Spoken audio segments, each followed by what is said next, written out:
Let's begin with the session layer. The session layer involves setting up and tearing down a session or connection.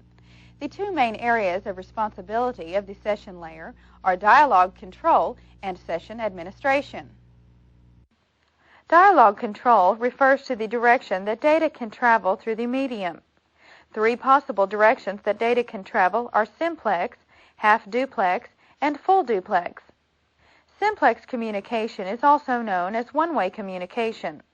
A good example of simplex communication is broadcast communication. This includes radio or television. Advantages of simplex communication include inexpensive hardware and no channel contention. Disadvantages include its limited one-way communication ability. In half-duplex communication, the communicating devices take turns talking. A good example of half-duplex communication is a walkie-talkie.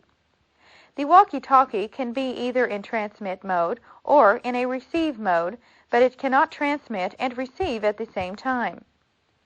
Advantages of half-duplex communication include the capability of two-way communication, and one channel can be used to both transmit and receive.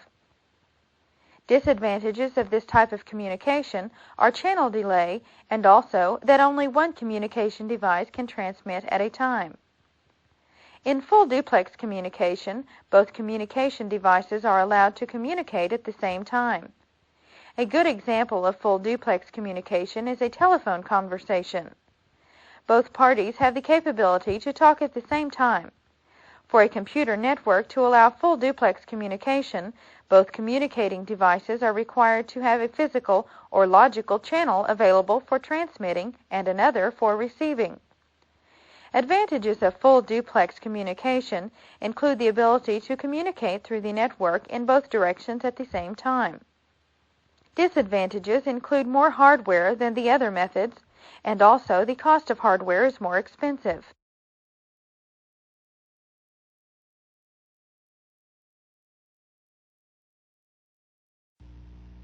Session administration is a very important component of the session layer.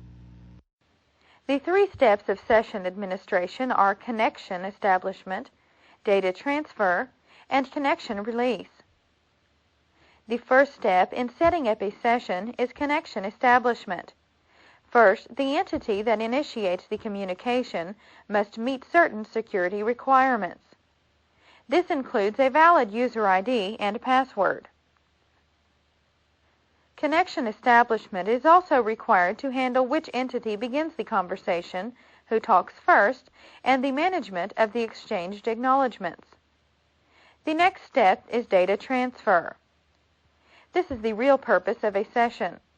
Once this phase is reached, this means that all the security requirements have been met.